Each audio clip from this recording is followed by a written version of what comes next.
आइए आपको बहुत बड़ी विशेष सूचना दी। सासाराम में आज राहुल गांधी की मताधिकार रैली होना थी और इस रैली से ये नाजी कोकनी गैंग इतनी भयातुर हुई कि हद से ज़्यादा बिहार सरकार और प्रशासन ने भी पूरा जोर लगा दिया कि यह रैली होना नहीं चाहिए, सभा होना नहीं चाहिए। ठीक है, जो भी हुआ, सबसे पहले तो राहुल गांधी के हेलीकॉप्टर को उतरने की परमिशन नहीं दी। दूसरा, सभा स्थल की परमिशन भी रद्द कर दी। जब जनता का माहौल देखा ना, तो अचानक रात को 12 बजे बुलेट की लाइट में एक अस्थायी हेलीपैड तैयार करवाया और कई उसी स्थान के बाहर सभा की परमिशन दी। चलिए, ये नाजी गैंग का, गुजराती गैंग और बिहार सरकार का साथी षड्यंत्र था, वो भी नाकाम हुआ। अब यहाँ पर राहुल गांधी अस्थायी हेलीपैड पर उतर भी गए। यहाँ पर ऐसा था कि रातों रात को हेलीपैड समतल होना था, कहीं कहीं उबड़ खाबड़ था, फिर भी हेलीकॉप्टर उतरा और राहुल गांधी सीधी रैली में शरीक होने के लिए आए। चलिए, ये भी सब हो गया। अब इसके बाद में मज़ेदार बातें हुई कि यहाँ पर उत्तर प्रदेश, बिहार और सब तरफ से रैली में शरीक होने के लिए जनता इतनी उमड़ी कि हद से ज़्यादा तो वहाँ के प्रशासन और शासन के हाथ पैर फूल गए। क्या हुआ, कैसे क्या हुआ, इतनी भारी भीड़ में कि देखने को मिली कि जो भाजपा के थे ना और जो प्रशासन के थे वो भी दंग रह गया कि अरे हमने ये क्या कर डाला, ये बहुत बड़ी गलती कर दी। और पूरी बिहार सरकार और सासाराम का और यहाँ का स्थानीय प्रशासन, एसडीएम, डीएम सब अपने आप को शर्मिंदगी महसूस करने लगे। ठीक है, ये तो ये हो गया। राहुल गांधी रैली में भाग लेने के लिए आए। सबसे पहले उन्होंने एक 85 वर्ष के दादा हैं जो राहुल गांधी के साथ हर यात्रा में शरीक रहे। उनके हाथ में तिरंगा था और राहुल गांधी ने उनका आशीर्वाद लिया और रैली का शुभारंभ किया। रैली है ना, अब पैदल इतने वाहन आए कि हद से ज़्यादा वाहनों की भीड़ और इधर जनता की भीड़ और जो मताधिकार से वंचित हो गए थे उन लोगों की भीड़। अरे न, पूरी रैली में ये तो बहुत बड़ा रेला निकल गया, इतना बड़ा रेला निकला कि जिसकी कोई सीमा नहीं। तो यहाँ का जो प्रशासन और पटना जो इसकी सरकार है ना, नीतीश कुमार और भाजपा की, उसके होश उड़ गए। वो बेहोश हो गई कि अरे ये क्या हो गया, अपन ने तो असफल करने का प्रयास किया था और ये तो इतनी भारी सफल हुई कि हद से ज़्यादा। ठीक है, अब यहाँ पर मंच पर राहुल गांधी के साथ साथ अनेक दलों के नेता भी मौजूद थे, सबके मौजूद थे। तेजस्वी ने भी बड़ा ओजस्वी भाषण दिया और उसके बाद में फिर राहुल गांधी ने मंच से जनता को संबोधन किया। राहुल गांधी ने बहुत स्पष्ट रूप से कहा कि अब हमारे चुपचाप बैठने का समय नहीं है, महानिद्रा का समय नहीं है। अब हमें जागना होगा, सड़कों पर उतरना होगा और संविधान की रक्षा करना होगी, प्रजातंत्र की रक्षा करना होगा। अब यहाँ पर जब राहुल गांधी भाषण दे रहे थे ना, तो इतनी जनता थी कि जिसकी कोई सीमा नहीं। और राहुल गांधी ने जनता से पूछा कि आप तैयार हैं ना, तो शोर रहा कि हाँ के नारों से पूरा सासाराम गूंज उठा। राहुल गांधी ने और भी नारे लगवाए, जनता ने बड़े अच्छे नारे लगाए और जनता में बड़ा उत्साह था कि अब हम हमारा मताधिकार लेके रहे। इसी बीच यहाँ पर रैली में अनेक बड़े रोचक घटनाएं। आज 2 पत्रकारों ने तो और ही भंडाफोड़ कर दिया, चुनाव आयोग का मुंह ही काला कर दिया।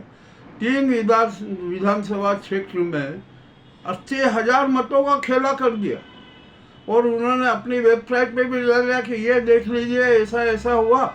चुनाव आयोग के होश उड़ गए कि अरे ये एकदम ये राज कैसे हो गया। और जो बियोलो थे ना, उन्होंने भी सारे राज उजागर कर दिए कि इस प्रकार की धांधली हुई, ये एसआईआर अपने आप में शातिर धोखा था, शातिर षड्यंत्र था, ये सब उजागर हुए। अब यहाँ पर बड़ा मुद्दा आया कि जो जिंदा लोग थे ना, वो भी क्या, उनकी भी आवाज़ें सुनाई दी, हम जिंदा हैं, हम जिंदा हैं। वो भी हजारों की संख्या में थे और हमें मृत घोषित कर दिया गया। ये कि कैसे हुआ, क्यों हुआ, किसने किया, ये बहुत बड़ा अपराध है। और एक और रोचक बात और हुई, जिन परिवारों के मृतक जनों को चुनाव आयोग ने जिंदा बचा देना, उनके नाम वोटर लिस्ट में थे, उनके परिवार वालों ने भी आवाज़ लगाई कि ये धोखा क्यों कर रहे हो, हमारे ये तो कभी से वो दिवंगत हो चुके हैं, हमने उनके सारे क्रियाकर्म कर दिए, वो हमारे पितृ हो गए और आप उन्हें जिंदा बता रहे हो। अरे ये इस प्रकार की बेशर्मी भरी बातें जब आई, और जो एक वेबसाइट पे दो पत्रकारों ने खोजी, पत्रकारों ने, तो यहाँ तक भी उन्होंने कह दिया जो कि हम बात कह ही रहे थे कि यूपी के 5,000 मतदाता एक ही कॉन्स्टिट्यूंसी में मतदाता बना दिए गए। क्यों बना दिए गए भैया, कैसे बना दिए गए, क्या हुआ, और कितने लोगों के पास में दोहरे वोटर कार्ड है, दोहरे ईपी कार्ड वाले वोटर कार्ड है। अच्छे अच्छे नेता, सांसदों, सबके पास में दोहरे ईपी वाले मतदाता कार्ड हैं। आपने तेजस्वी को नोटिस दिया तो सभी सांसदों को, सभी विधायकों को जिनके पास में दोहरे ईपिक वोटर कार्ड है ना, उनको सबको नोटिस देना चाहिए, किंतु चुनाव आयोग मौन। अब वो भी क्या करे, कैसे दे नोटिस? यदि तेजस्वी को तो नोटिस दे दिया, परंतु तो अन्यों को दे तो उनके खिलाफ वो नहीं हो जाएंगे। जो ये चुनाव आयोग यहाँ भी ढुलमुल बड़े नाटक उसमें स्थिति में आ गया कि अब क्या करें क्या नहीं करें। अभी अब प्रेस कॉन्फ्रेंस होगी, प्रेस कॉन्फ्रेंस में बात करेंगे। अभी तो मैं राहुल गांधी की रैली की बात कर रहा हूँ। यह रैली 16 दिन तक चलेगी और पूरे बिहार में घूमेगी, और इसमें इतनी भीड़ हो रही है, इतनी भीड़ हो रही है कि जो ये अपना जो पटना सरकार है ना, नीतीश सरकार, ये इनको भी होश नहीं था कि ये इतनी भीड़ जुटेगी। अरे अब तो जदयू के लोग भी रैली में शरीक हो रहे हैं, क्योंकि सबके मताधिकार पे चोट की ना, सबके जो मताधिकार है, जो संवैधानिक अधिकार मिला हुआ है, उस पर हमला किया। ये तो शातिर षड्यंत्र था ना इस चुनाव आयोग का। बोले चुनाव आयोग क्या है, ये तो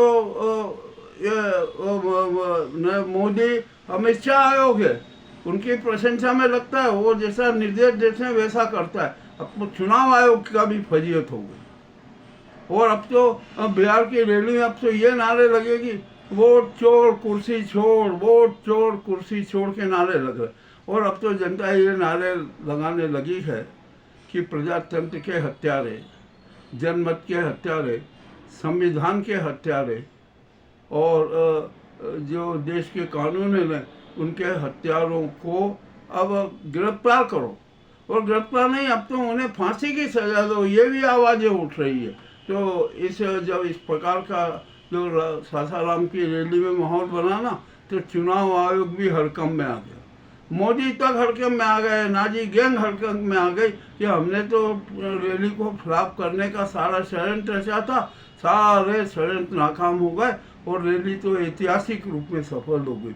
जिधर देखो उधर जन रैला था, वाहनों का रैला था, बहुत शानदार रैली संपन्न हुई। और इससे अब बिहार की जनता का मूड भी सामने आ। अब ये ना जो है ना, ये बीजेपी को ने जो शातिर खेल खेला था ना, वो उसके गले के लिए हड्डी बन गई। और अब तो यहाँ पर यह हालत हो गई कि बिहार में अब तो बीजेपी के लोग ही इस सरकार का विरोध करने लगे। बीजेपी के लोग ही कहने लगे कि अरे ये तो ये षड्यंत्री गैंग है, इस गैंग के साथ नहीं रहना। अब तो बिहार के जो बीजेपी के मतदाता थे उनका भी दिमाग पलट गया, उन्होंने भी अपनी भावनाएं बदल ली। तो सासाराम रैली की इस प्रकार की सफलता हुई। और आज तो पहला दिन है, अभी तो 15 दिन हो रहे। 15 दिन में क्या क्या माहौल बदलेगा इसकी अभी परिकल्पना नहीं है। ये नाजी गैंग और जो गुजराती गैंग जो सोच रही थी ना कि ये सब अरे यूं ही फ्लॉप हो जाएगा, कुछ नहीं होगा। और उन्होंने एक बहुत बड़ी शातिर रची कि सासाराम रैली को मीडिया का कवरेज न मिले, इसलिए उन्होंने चुनाव आयोग की पत्रकार वार्ता रखा थी 3 बजे। अब ये जो बंधुआ मजदूर है ना, ज्ञानेश कुमार और अन्य जो चुनाव आयोग, जिन्हें अब जनता क्या कह रही है पता है कि अरे ये इंसान नहीं है, ये तो भेड़िया है, ये 2 टांग वाले भेड़िया, इनका उपचार करना पड़ेगा और जनता उपचार करेगी। ये भी चुनाव आयोग के लिए बड़ी शर्मदायी बात है। अरे ज्ञानेश कुमार, यदि आप इंसान हो, सच्चे इंसान हो ना, तो शर्म आ जाना चाहिए और आपको प्रेस कॉन्फ्रेंस लेने के पूरे प्रेस कॉन्फ्रेंस में ही अपने त्याग पत्र देने की घोषणा कर देना चाहिए। अब आप सोच लीजिए, जनता का मूड बहुत खराब है। अब जो चुनाव आयुक्त है ना, वो भी सुरक्षित नहीं है, जनता का आक्रोश फूट पड़ेगा। आपने जो गद्दारी की है ना, उसकी सज़ा जनता देगी। न्यायालय तो देगा ही, किंतु अब जनता आपको सज़ा देगी। ये आज की जो राहुल गांधी की सासाराम रैली थी ना, ऐतिहासिक रूप से सफल हुई, भव्यता के साथ सफल हुई। और अब ये 15-16 दिन तक, आज से 16 दिन तक पूरे बिहार में जन आंदोलन हो जाएगा, मताधिकार के लिए जन आंदोलन हो जाएगा। यह जेपी का आंदोलन हो गया। आज सब जेपी को भी याद करने लगे कि अरे जयप्रकाश नारायण के बाद आज एक मिनी जयप्रकाश नारायण राहुल गांधी के रूप में हमारे सामने नजर आया कि जनहित के लिए लड़ता है, जनता के लिए लड़ता है, संविधान के लिए लड़ता है। अब मामला बड़ा विचित्र होता जा रहा है। अब ये यहाँ का जो बिहार का और सासाराम का प्रशासन है ना, किस मुँह से बात करेगा? उसके सारे कांड तो उजागर हो गए। अब कौन इसमें विश्वास करेगा? अब तो जनता इनके मुंह पे थूकेगी। और अब तो यहाँ पर रिलेशन भी निकाले जा रहे हैं कि डीएम वो किसकी के गुड फेथ में है, किसके इशारों पर इन्होंने काम किया, और जिन्होंने ये षड्यंत्र रचे हैं ना, अब उनकी भी खैर नहीं, जनता उनसे भी बदला देगी। अब यदि जब पीएम मोदी की कोई रैली होगी ना, तो उसमें क्या आलम होगा ये उनको देखना पड़ेगा। अब तो जनता खुलेआम बगावत करेगी, ये भी तय हो चुका है। ठीक है, जो सासाराम राहुल की रैली थी ना, मताधिकार रैली, उसका जो संक्षिप्त विवरण हमने आपके सामने प्रस्तुत किया है। अब चाहे मीडिया है ना, ये मोदी गोदी मीडिया उसको हाईलाइट ना करे और वो ये चुनाव आयोग की पत्रकार वार्ता को हाईलाइट करेंगे, जो कि झूठ का पुलंदा होगी, उसमें कोई दिक्कत नहीं है। किंतु जो सच्चे मीडियाकार हैं, सच्चे मीडिया कर्मी हैं, वो तो अपने आप खुलेआम के ना, और सोशल मीडिया पे तो ऐसा चल रहा है कि उसको देखकर ये न गुजराती गैंग और बिहार सरकार में कंपन हो गया, उनमें भूकंप आ गया कि अरे अब ये क्या होगा। और संभव है कि इस जन माहौल को देखते हुए नीतीश कुमार भी फिर से पलटू राम हो जाए, वे भी बदल जाएं। अब तो ज़्यादा यूके नेता भी बदल रहे हैं कि नहीं, अब ये नीतीश का भी काम हो गया।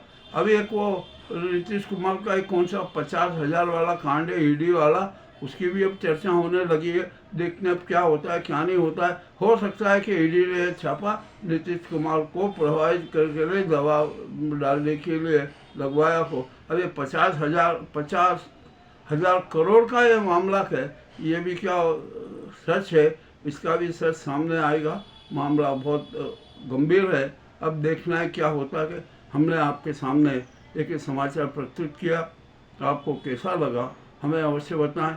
फिर मैं आपसे निवेदन कर रहा हूँ कि हम ये नहीं कहते कि आप हमारी चैनल को सब्सक्राइब कीजिए, लाइक कीजिए, नहीं, आप भावनात्मक रूप से हमारे साथ जुड़े रहिए, संवाद के प्रस्तुति करने में हमारा सहयोग दीजिए, संवाद भेजिए। यही हमारे लिए आपका आशीर्वाद है, आपका वरदान है और आपका सहयोग है। बहुत बहुत धन्यवाद।